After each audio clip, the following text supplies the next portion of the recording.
What's going on, advocates? Welcome back to another edition of the Black Mental Health Podcast. I'm your host, Reg. Joined today with me, and I'm calling it now, mental health legend in the building. I'm calling it now, especially with the emergence of Black mental health being something that everyone is talking about. We're going to have people in the field who are going to be the building blocks of providing safe spaces for our community. I don't introduce anybody, Patrice, because everybody worked hard out here. They deserve to get their credentials and things like that out there to the community. So please introduce yourself to the people. All right, so I am Dr. Patrice, formerly Dr. Patrice N. Douglas, and I'm a doctor of psychology. I'm a licensed marriage and family therapist. I'm a certified anger management specialist. I'm a certified parent-child interaction therapist, and I am EMDR trained, soon to be certified, soon. I think that's all my titles. Now, I'm calling you Dr. Patrice from now on because, again, when you go into these spaces because I feel like for me, even when I see I guess a white professional that went to school and they get the title doctor, you call them doctor. But when it comes to us, we connect relatability, and I've been calling you Patrice this whole time. But if I knew you were Dr. Patrice, I'd have been Dr. Patrice, and keep doing that. I don't even care. Even with the elders, I do that too, because I'm like, I don't feel comfortable with the amount of experience that you have for me calling you by your first name. And maybe that's the Black mama syndrome in you. Like you did certain things. No, it's true. Because like for me, I'll tell people, hey, formally that's what my name is, but Patrice is fine, especially in like my community. I mean, my doctor title, definitely I earned it, but it was definitely something that I wanted to do so I could cover all parts of psychology, right? So I could step into spaces and somebody can't say, oh, well, you don't have the credentials to do this and do that. But definitely when it comes to other spaces, it's like from the rip doctor, because we need to establish that. And it took me a while, honestly. As you saw, like I was kind of like this because I still try to get used to the doctor title. I think in the Black community, sometimes when we work really hard, we still want to be relatable. We still want to be down to earth. We don't want people to assume because we're doing all this stuff that we're on this different pedestal. But in reality is that some of that is true, right? Like you are leveling yourself up, you are doing certain things. So even as a person that's had their doctorate for almost 2 years, I graduated in the pandemic, the heart of the pandemic. I still struggle with like people calling me Dr. Patrice, but but I'll call everybody Dr. to Harvard. Yeah, doctor this. No, you earned it. And they're looking at you like, well, didn't you too? I'm didn't like, you? Yeah, I did. Now, and it's similar to myself because I just went back. I guess what one who I identify as a adult learner, because I was started this podcast in 2018, but when I started, it was out of my own healing journey. And then I realized as I started getting my education, started getting educated on the subject of mental health and these different things, I'm like, all right. And that's why I never, when anybody called me a therapist or anything, I never disrespect therapists in that capacity because they learn certain skills, techniques, resources that I think get disrespected because when people hear that you're a therapist, like, oh, you could just talk to me, like, and it's not that. It's a whole different different things that go along with that. So for myself, I had to go back to school, and as I'm learning, I get to have fun because I get to practice and learn at the same time. A lot of people get the theory and then they got to go out and find jobs and different things. I've been in the field now for 4 years, and now I'm getting the education, so I get to do practice and theory at the same time, which is wonderful. That's exciting. Congratulations, and congratulations on having a podcast since 2018. Yes. That's amazing. I mean, as you know, there's a lot of podcasts out here. People like pick up the mic. I'm one of them. I have a podcast. I put out one episode and then I bounced, and it wasn't intentional. Just life got chaotic, but for you to have a podcast and it touches so many people, and you have phenomenal guests, like that's huge in the mental health game. So congratulations for sure. No, thank you for that. And that was the thing where I'm glad I was able to interview individuals like yourself, because for me, I had to learn. So with podcasting, everything is consistency, right? But and it doesn't pay, like, unless you learn how to get that. So the people that get up and do it and they keep doing it for free without like signing with anybody or whatever, I salute to them. And I started to learn that this wasn't just about me putting out a podcast. For one, this is history. I'm documenting all these great leaders in this space that's doing different things.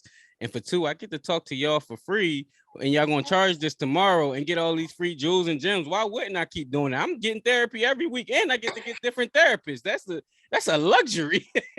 Sure is. So how did you get started in this field? Dr. Patrice, I tell every therapist that come on here that I'm not going to ask y'all none of those how to manage anxiety, how to manage depression. I'm not asking that. Y'all put out enough information already. If people want to know these different 5 tips and 3 tips and different things, they can go to your website. Y'all have a ton of that information out there for free. My goal for this conversation is to understand the person and try to ask the questions that nobody really asks y'all. Appreciate that. So how did you get started in this space? Was Dr. Patrice, when Patrice was a baby or a young woman, was this like, you know what, I'm going to be a doctor when I get older? So the doctor thing was definitely not the goal. That didn't come about until probably maybe a year to 8 months before I finished my master's. I felt like my master's, and I still do feel like that was one of my biggest accomplishments in life, right? Because if you follow the history of psychology, if you follow the journey of being a therapist, you can't do much without your master's. Like that is where you can get your licensure. So I didn't really have a choice. So when I knew I got to my master's and I was, close to finishing, I just knew that I was finally going to be able to do the things that I wanted to do pretty much all my life in a legal capacity, right? So the doctor thing came like right towards the end of school. I've always wanted to work with the criminal justice system, especially with Black men in incarceration. In fact, and I'll talk a little bit about how I got to work with a lot of Black men, but that's always been my passion. I had a really great experience working with them in the probation side. And so I wanted to go to the jails. I wanted to work in the prisons. That's always what I wanted to do. And I realized that, being the LMFT really wasn't going to open that door for me. And on top of that, what it would open is not really what I wanted to do. I didn't want to do crisis, right? I wanted to do long-term support. And so learning about that, I had to get a doctorate. So the goal was to go to the prisons. Now, am I in the prisons now? No, but it's doing other things. So the doctor thing came way late. It was just like, hey, I went to look and see if I was going to get a second master's in criminal justice.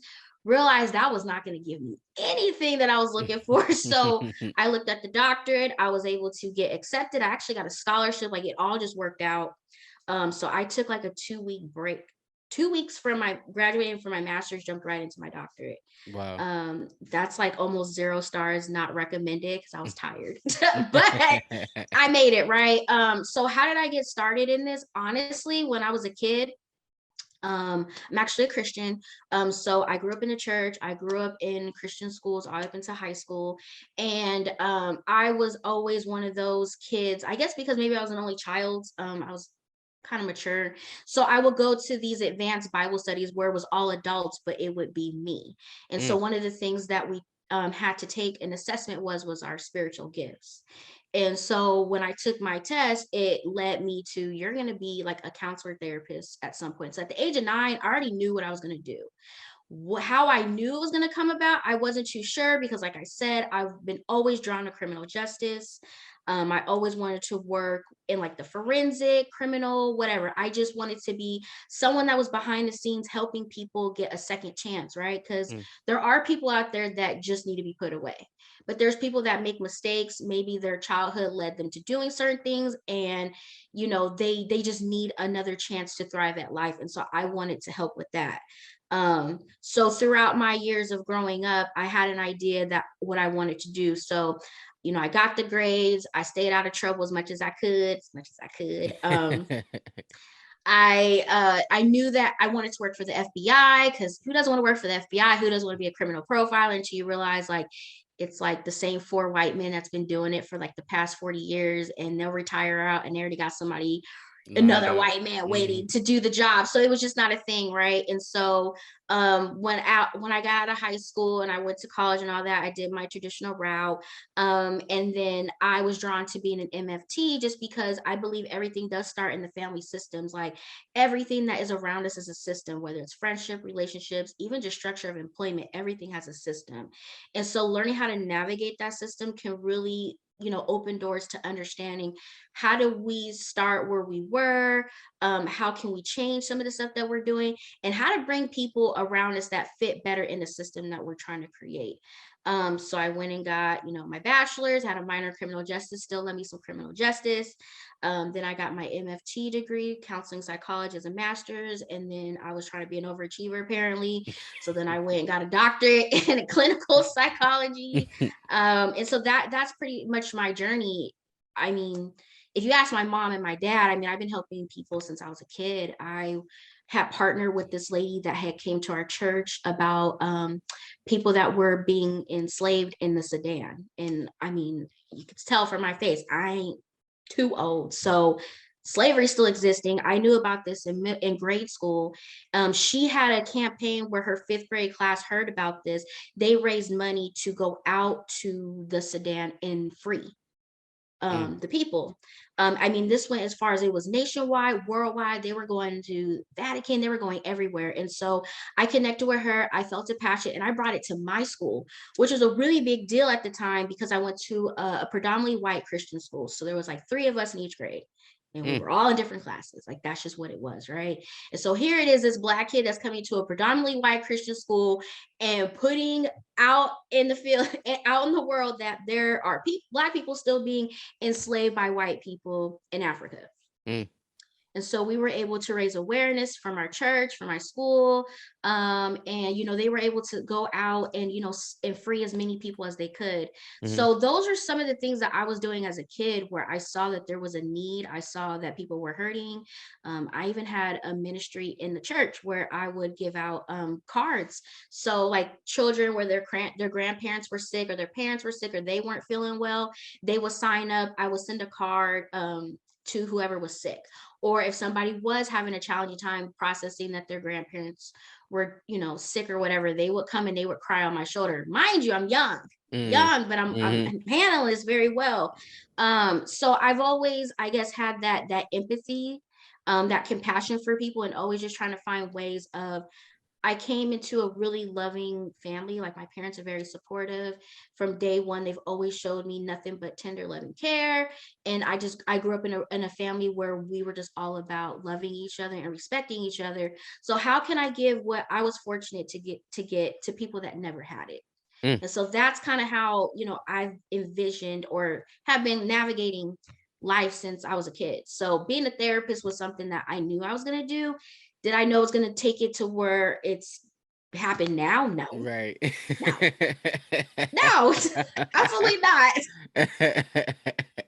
Absolutely not. Now, you bring up, you said a lot in there, and I'm hoping I can catch everything that I thought about. I done forgot my phone in the other room, so we really freestyling this.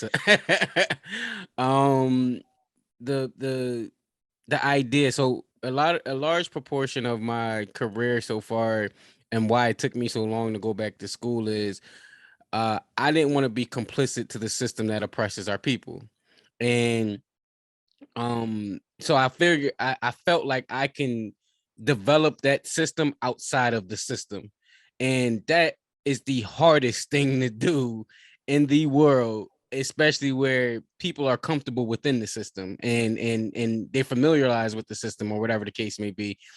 And so I asked the question to you because you are for one, you have gained a lot of training and knowledge, and it's going to go right into the DSM-5 and the things that so it's going to go right into there and you can speak towards it. But it's how do we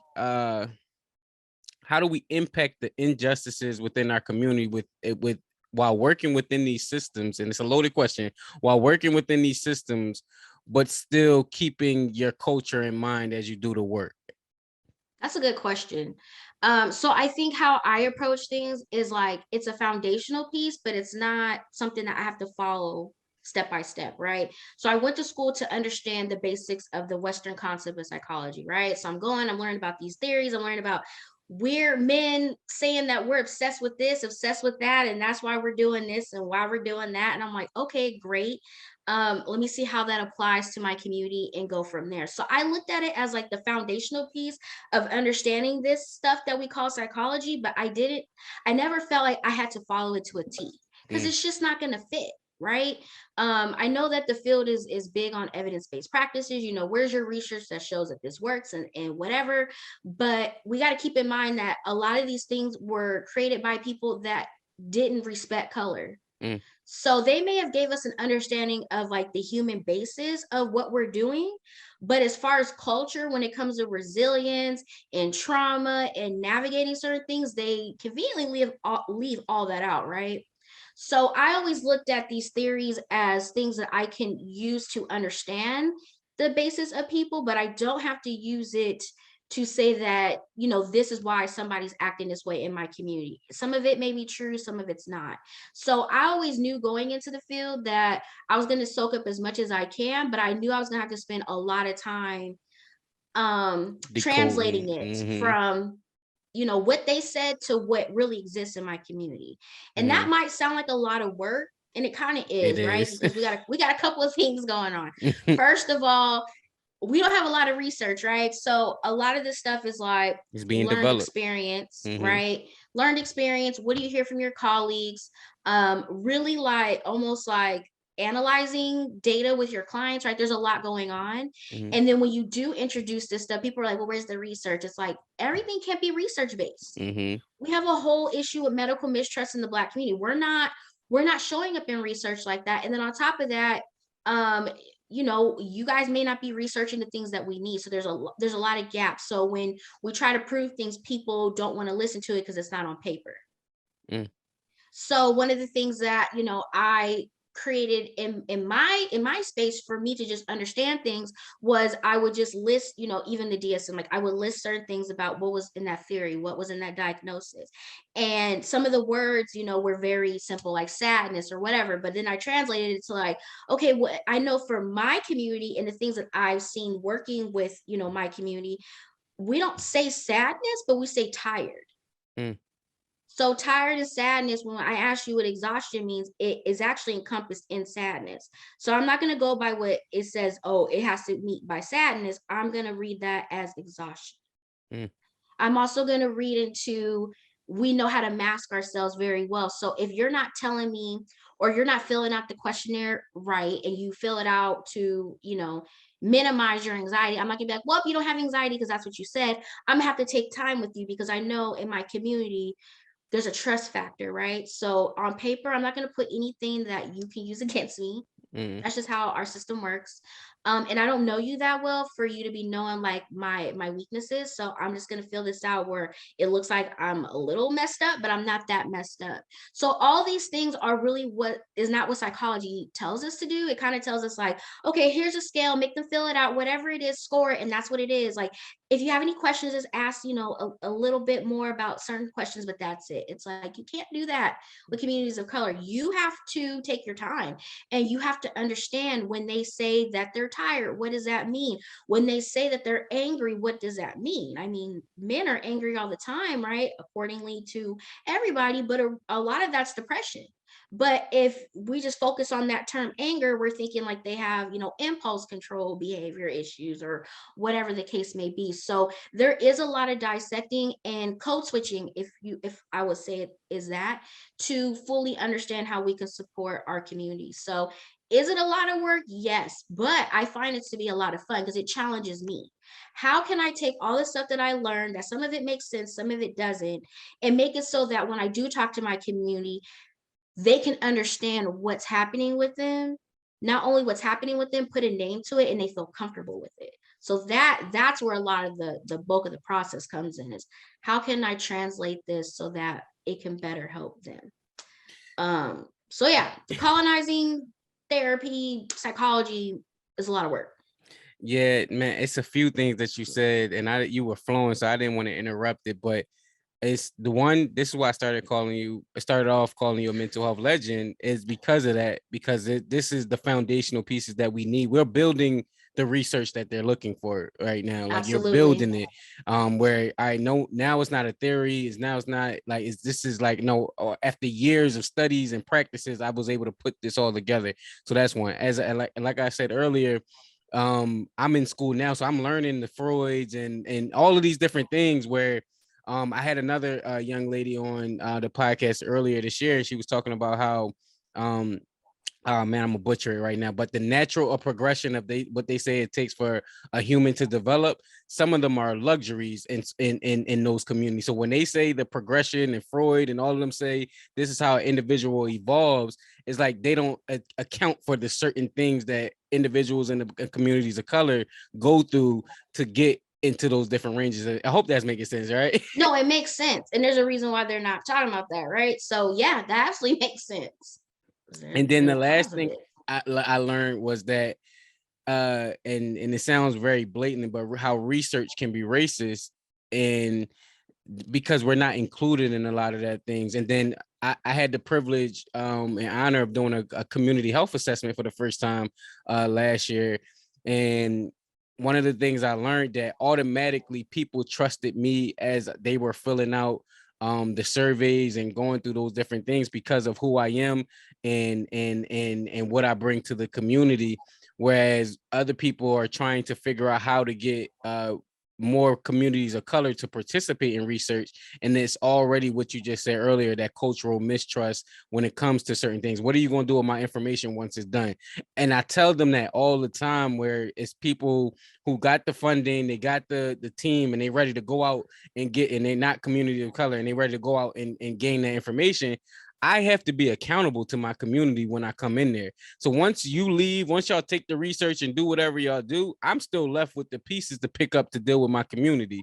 And I don't know Absolutely. what the question is within there, but I just wanted to get your comments on stuff like that. Definitely. I think it goes both ways, right? Because even in my dissertation, so my dissertation is the barriers to mental health treatment for African American men. And the goal of it was to get a sample size, of course, in California, because that's where I'm at. And we were going to do like a few focus groups. And it was just basic questions that we were going to ask. It wasn't anything too invasive, right?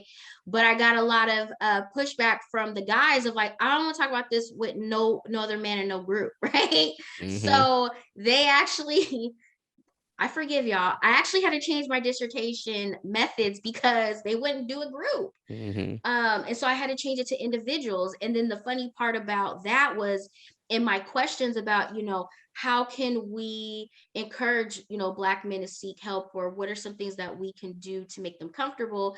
They said having groups of men that are comfortable talking about this stuff. And I'm like, I just try to do that with this, but it didn't work. So in theory, they like it, but they have to warm up to it. So I say that to say that even in spaces where it is non-Black people trying to do research, it's an automatic no. But then also too, because we have been burned by research, and not just we've been burned by research, it's legacy, right? So each generation is telling the next generation, don't do this, don't do that, because they'll do this with your information. So you've never even had a bad experience, but you want to avoid it by just not doing it because of what you heard. So even with research, sometimes they don't even trust us, right? Because they say all, kinfolk ain't, all And skin just give. kinfolk. Mm-hmm. So they say that, and so they're afraid. But I think, like you said, when we do step into the room, we have a bigger percentage of them trusting us more than anybody else. But it's also just taking the time to answer the questions over and over and over, whatever they may have. I mean, research is not supposed to be, unless it's a really complex one, it's really not supposed to be anything that's like a secret, right? Of course, we're going to protect your identity. Of course, whatever's talked about, we may record it, but we're not recording any names. You may be number one, number two, so nobody's really going to know. But sometimes they need to just ask, are you absolutely sure nobody's going to know it's me? Are you absolutely sure this? Mm-hmm. They may need to ask several times. So taking that extra time to reassure them, I think goes a long way.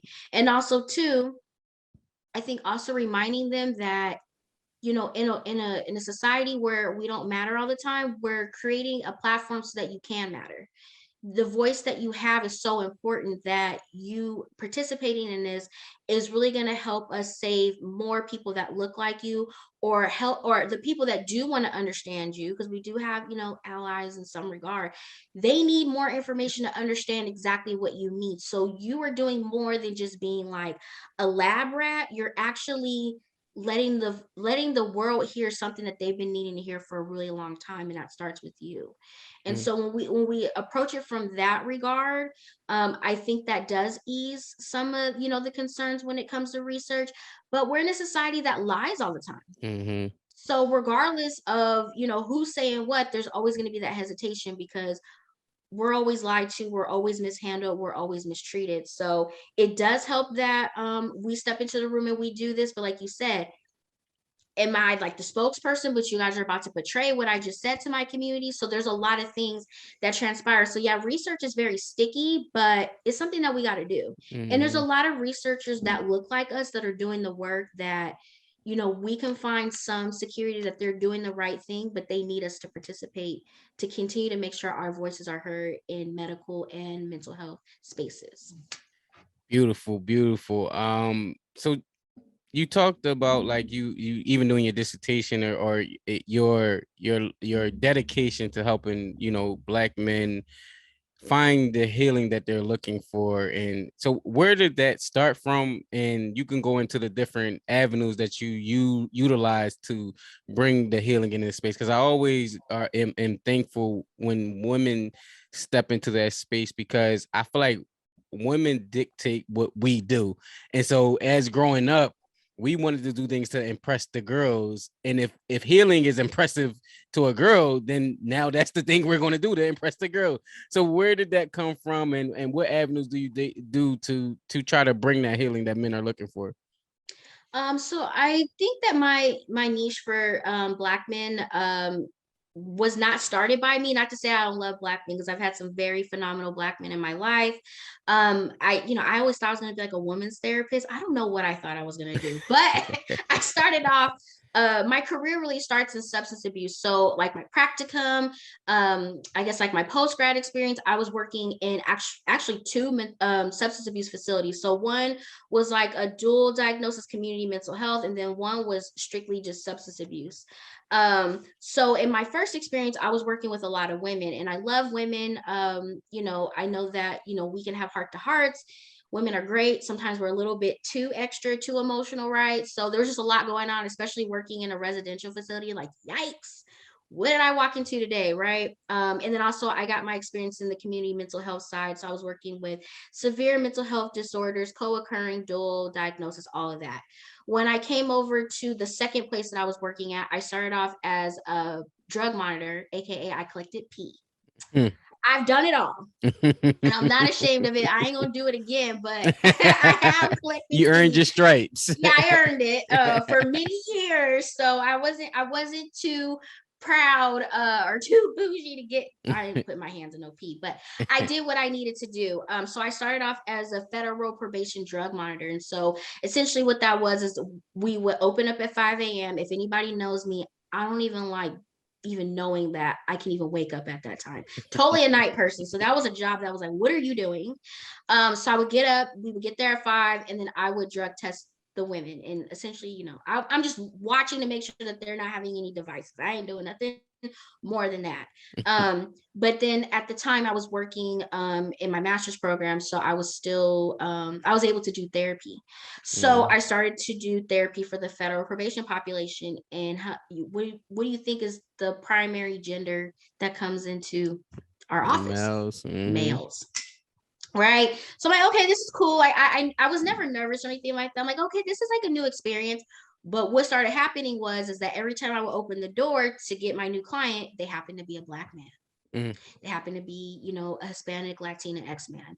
And so as time went on, I started to actually become more, not more invested, but more understanding and more intrigued, and really understanding about like some of the areas that were really just hard for Black men, and why some of them ended up in the space that they were in, and how it was survival and not because they just wanted to be Billy Badass out here. And then Mm-hmm. some just do, like, we're just gonna always have like you're over here or you're either over here. That's it. And so over time, my caseload became Black men, right? Because the POs heard about me, they loved me. I had a great rapport with the probation officers. In fact, I keep in touch with them to this day.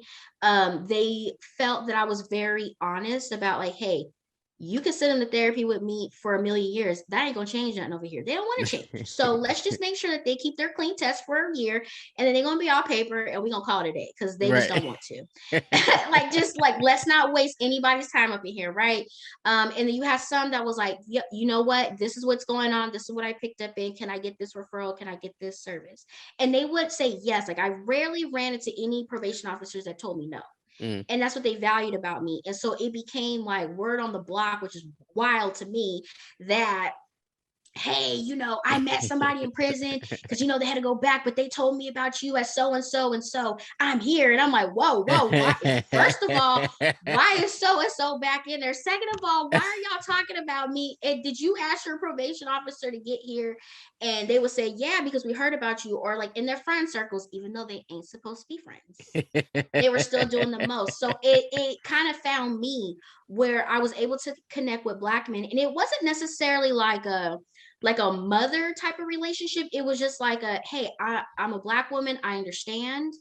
And kind of empowering them of like, you guys are the ones that make the world go around. So I know that society and things like that paint you guys as bad seeds or whatever, but in reality is that Black women do better when you guys are doing better. And so how can we navigate these things? How can we turn your struggles into testimony? And so I would say in the course of me working at that organization in the capacity that I did, because I went from drug monitor to therapist to actually clinic director, and I was in that position for a little bit. I would say that I probably helped over like 75 to 100 Black men alone. Wow. While working there. And so that created my niche to be the Black man's therapist. I don't take any credit because I'm a woman, but I'm not a man, so I don't walk in your guys' shoes. But I also know that when sometimes you work too close to home, that can be very triggering. So for the Black men that want to get into the field, but they're like, if I just help Black men all day, I might be triggered, or I may not know how to handle those things. I'm like, that's where I come in. It's like, I know what it's like to be Black. I know what's to see what's going on with the men, but I can hold a little bit more space of strength for them. So that turned into, my dissertation topic, which turned into, creating a practice specifically for Black men. So that's essentially my legacy with them. And I don't take it for granted. Anytime a Black man, hits me up on my website or whatever, like, I can be as full as I don't know what, and I will find a space for them somewhere in my calendar. Because for you to reach out, that means that either I'm your last chance, or you're trying out something you're not sure. And I know that I have a very, very small window, and I've learned that about Black men. I have a very small window to convince you that this is the place that you needed to be, or you were on the right track to getting the help that you need. So if I see it, I grab it. So I really take honor in working with Black men, and I'll tell you that they're one of the best therapy clients to have because they love to do the work. They show up anytime you're talking about, hey, maybe you're ready to move on and spread your wings and discharge. They're not having it. So I really do value the men that do step into the space and want the help. Oh man, you almost bring tears to my eyes. You made my heart smile hearing that, because it's such a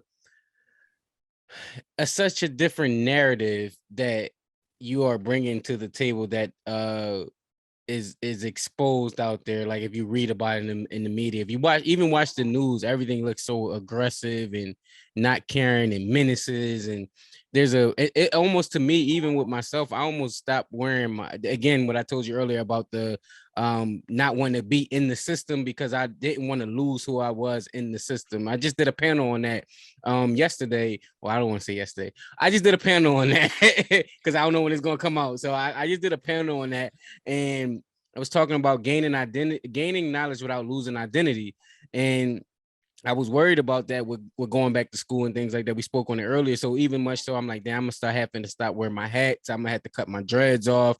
I'm gonna have to stop wearing these hoodies when I come into these spaces, just so that way I don't almost for lack of a better term scare anybody, but then I realized Right. that I needed to show up as this person in these spaces to give the other Black men in those, communities that is like, oh, that's a viable option, that's a route, and to let the people that are having that perspective of aggressive and harmful, like, no, I'm actually coming very nice and polite, and I speak well, and I can do certain things, and I'm not bringing these different connotations that you think that I have on, but because you're misjudging. Right. Absolutely. And I think all of us have those moments of like, do I got to take my nose ring out? Do I have to code switch? And I think that's one of the things that I'm good at it, but I'm not, because at some point I become comfortable in who I am and I forget that I was supposed to be in the other code. So I remember I remember running into that in my practicum, because I had a older white male supervisor, and sometimes we would just clash because he's like, "You're not doing it the right way." And I'm like, "I am, Mm-hmm. but you're not looking at it from a cultural lens." And I said, the way that I talk, the way that I write things for them is because they can relate to that. It's not going to be perfect, right? Mm-hmm. English or whatever the case may be. And so I think a lot of times, because of the racism and the things that we experience in these spaces, the first thing that we have to do is we feel like we have to strip away our culture. Mm. And so our culture is big hoops. Our culture is like long nails. Our culture is hoodies and throwback hats and all that stuff. And we feel like that's unprofessional, and it's not. It's part of our legacy. And so I think all of us at some point have to figure out, how do we want to represent for our community in these spaces that we know we can thrive. And that's the biggest thing with men, is that a lot of work that I do with them is they want to, they do all these things to become that successful Black man, so nobody can say that they were, a part of the problem, right? So they go to school, they get high paying jobs, they have entrepreneurship, they talk to people very nicely, they try to do all these things, but really they really don't get to find their true selves. And Mm. when their true selves start to come up, they think that they're being a bad guy. So I do a lot of work of like, hey, just because you say no to somebody, just because somebody doesn't like what you did, it doesn't mean that you're a bad guy. This is just part of life that you can't control. Mm. And so a lot of those things is like, we take our professionalism and our status as like that's our identity, and that's where the depression lies, right? Because you find out that when you hit these benchmarks, you're still not happy, you don't know how to enjoy your success, you don't know how to enjoy anything. And that's where we talk about, yeah, because you spent your time trying to hit all these points so that you could say that you're a successful Black man and that your parents' sacrifice wasn't in vain, that you forgot who you really were, or you never developed who you really were. And so now we have to figure that out. And that's the part where, that brings sadness to me in general, in my community, but especially Black men, because it's like it's like starting at infant. I don't know, what should I do? This is frustrating. And then when they don't get it, they feel like they're a failure, right? Mm-hmm. Self-esteem thing. And so Black men just don't deserve that. They don't deserve that when they came out the womb. You got to be the money maker. You got to be this. You got to be that. Nobody cries. Suck it up. If you go to the gym and work it out, become stronger. It's like, it's so much more than that. And so I find a lot of sadness when men do come to me and they're like, this is what I know. This is what I thrive in. But for some reason, like, I just don't feel good. And I'm like, it's because it's not, you don't know who you are Mm. outside of all of that. So we You figured that out. you spoke of the gym, and I'm gonna go right into the weight room. Talk to me about the weight room. Oh man.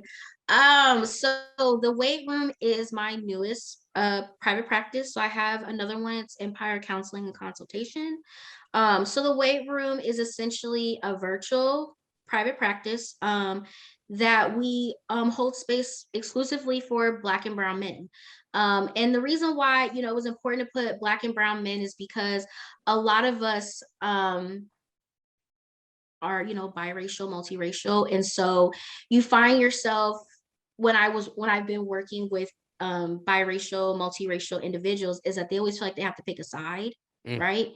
I'm lighter skinned, so when I go around like the Black community, like, oh, you're not Black enough, I go over to like my, Latino side, and they're like, oh, you look too Black, get out of here.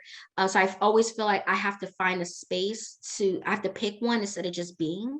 Mm. And so that's why the brown part was very important to me because we have Afro-Latino, we have, Afro-Caribbean, where some of them may identify as brown, but they definitely identify to the African experience. Mm. And so the whole purpose of creating this is that Black and brown men just need a space to thrive and to understand things, right? And the concept of the weight room came about. Shit is heavy. If I can just say That's that. it. Stuff is heavy, right? And so men You can feel like say they gotta whatever you carry. need to. Okay.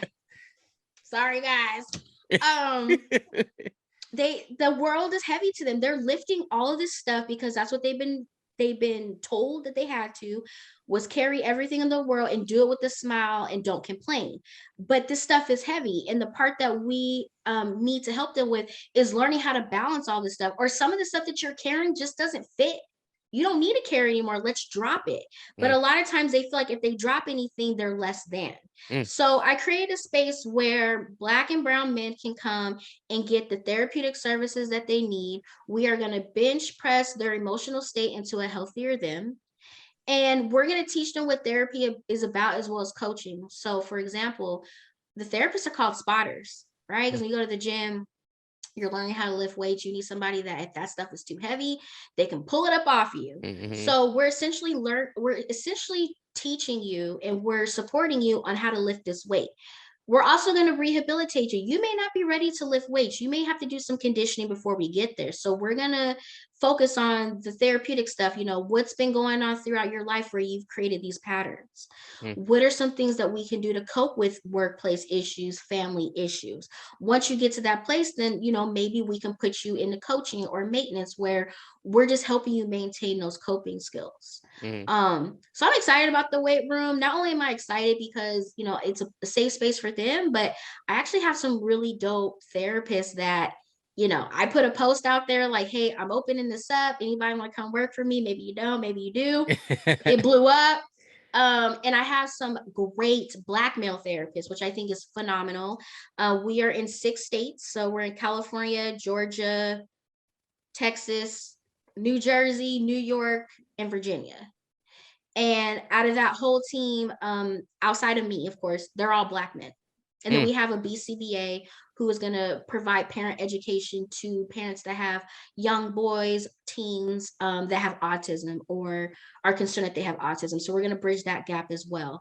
So it is something that I've been designing since my dissertation. This is actually a result of my dissertation. I did all this research. I found the things that can really, break barriers for men, but how am I going to duplicate myself, or how am I going to duplicate the ability to touch more men than, I can do by myself, or, or whatever's going on. So that's where the weight room came in. It's like, how about I create a space where not only can they get therapy from people that look like them, but we're also going to do research, right? And so the things that I needed in my dissertation, or the things that these students need coming into the field, or just anybody about how they can help men, or what are some different things we can research, we're going to have like a whole like data library.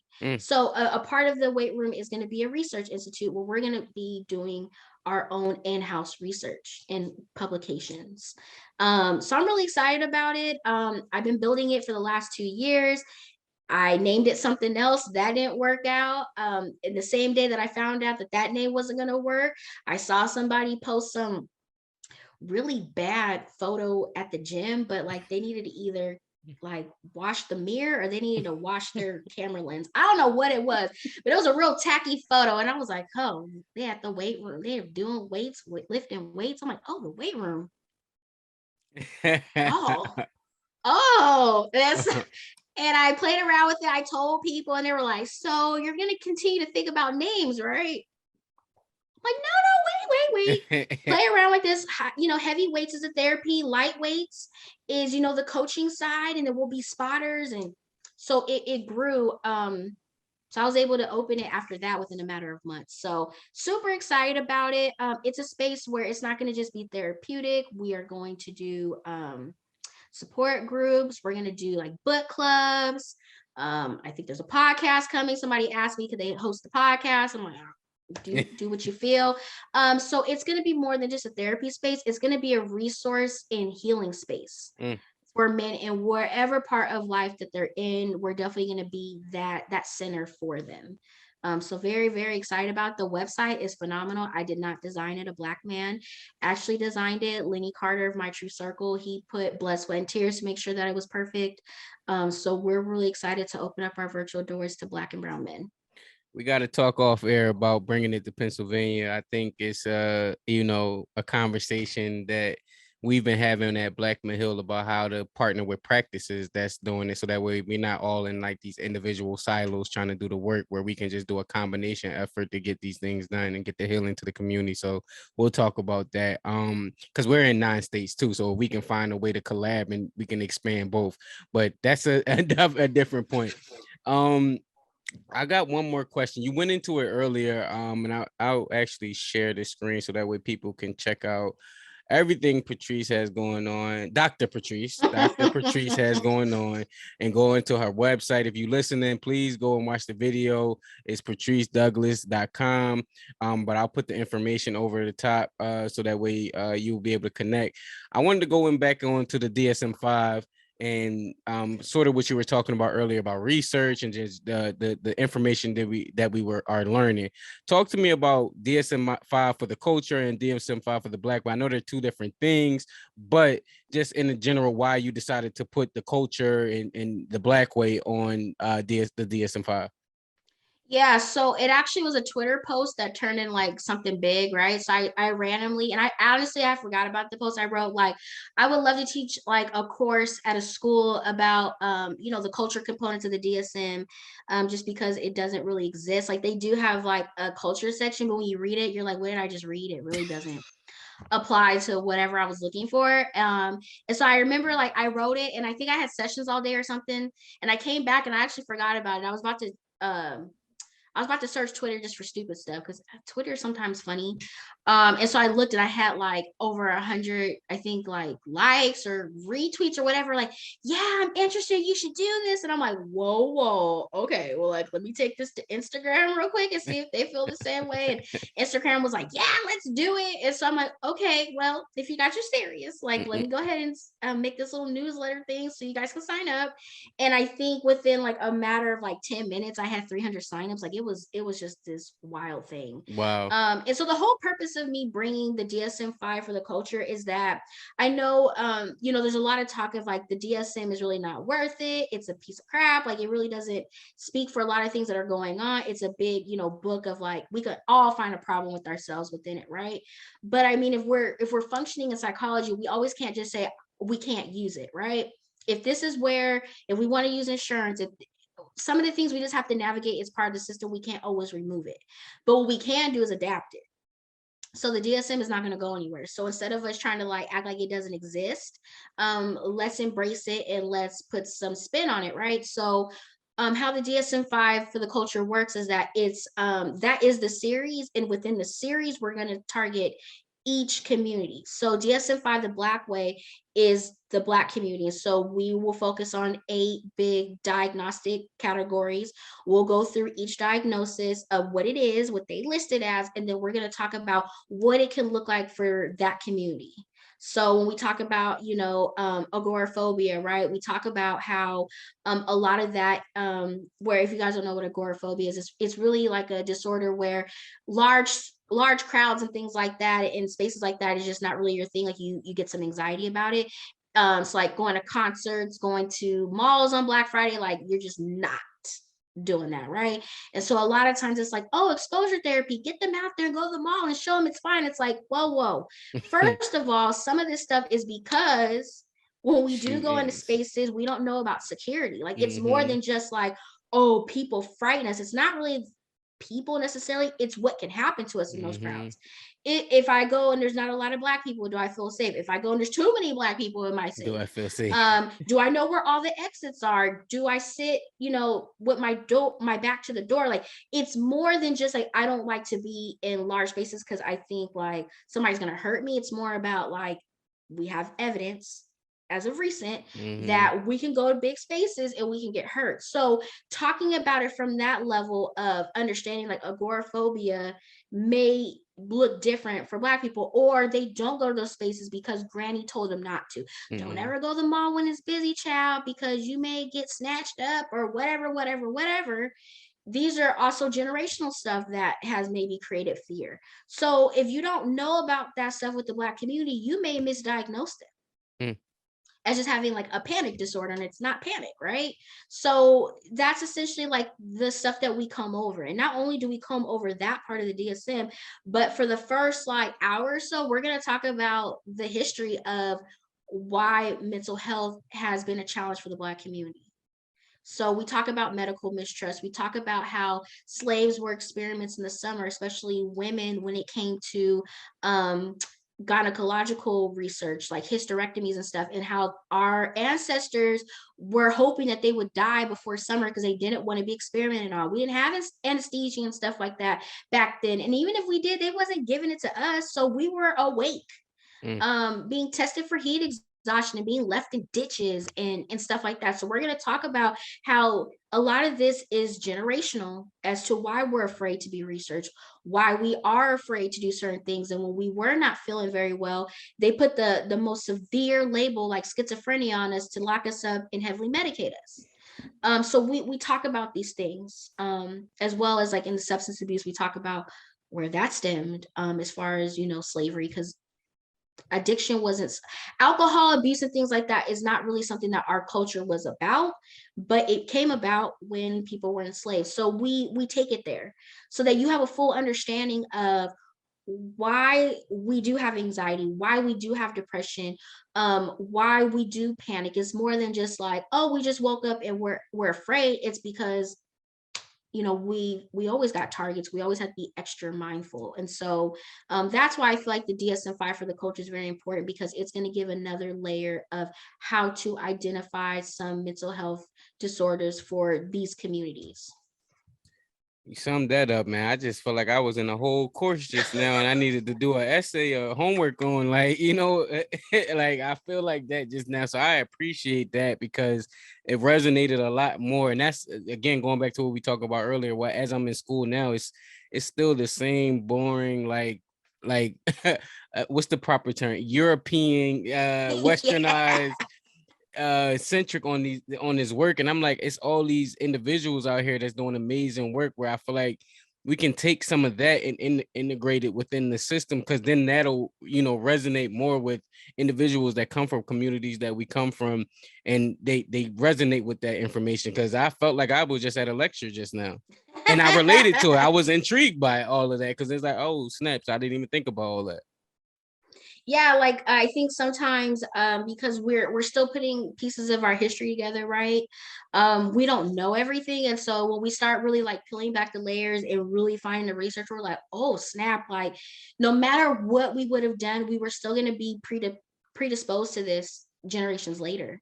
And so a Mm. lot of these things are not just because, oh, it just came out of thin air and you have to worry about this. It's like it's been ingrained before you even were a thought Mm.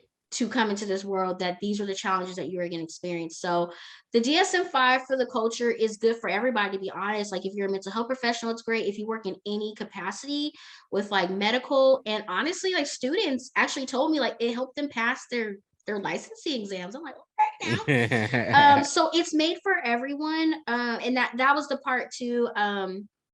You know, some of the feedback I got was like, oh, well, you know, you went over the DSM-5 a lot and things like that. And, you know, I'm a therapist, I already know how to use it. I'm like, well, that's great that you know how to use it. But I do have students as well.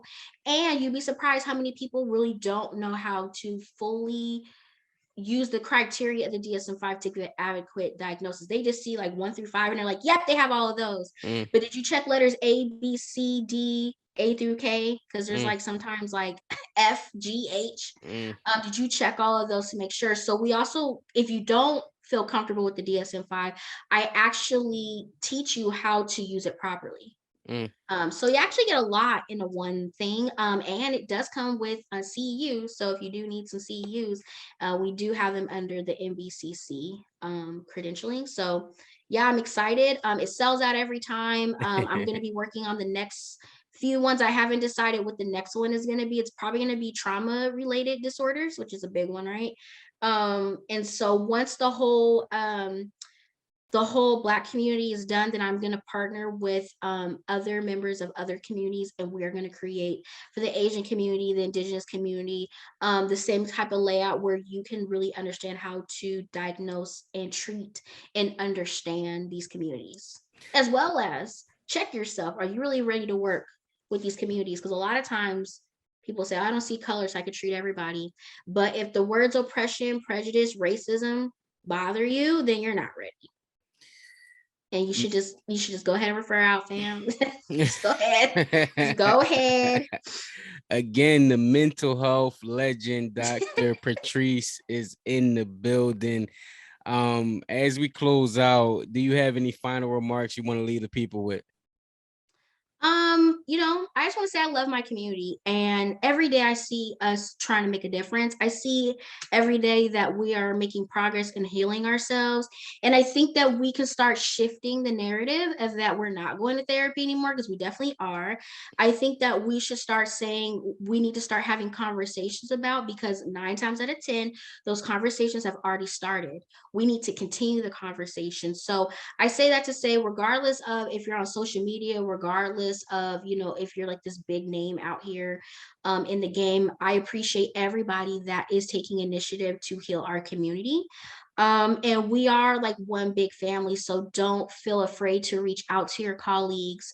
Don't be afraid to, like, if you're going through a lot or this is a lot, to process this stuff with people that understand. Because honestly, like, ever since 2020, like, it's been a lot, right? And then now we're dealing with Buffalo, and we're dealing with these other things that, as Black clinicians, we hold space for our clients, but who's holding space for us? So I think we just need to lean in more with each other. We're not competition. We're a collective that's helping our community do things that I don't think our ancestors or even like some of our great grandparents could even imagine what is transpiring in the Black community when it comes to healing. So thank you to everybody that's always made the effort and continue to do the great work. And, I appreciate you for having this platform. And, I talk on social media. So if you ever want to like link up and say, hey, as long as you're not creepy, I definitely say, hey, back. On that note, please subscribe and share this conversation. Share a quote. Share anything that you got from this conversation on social media. I feel like Dr. Patrice dropped a lot of jewelry, free gems for you all to pick up. So please share it. Leave a review on Apple. Leave it in the review on the comments on Apple. Like, I love when she said X, Y, and Z. I love this point, or I didn't even thought about that. Please do that. And then finally, please remember that this platform has never been about being a replacement to therapy. It's an alternative place where people share therapeutic stories. Thank you for listening.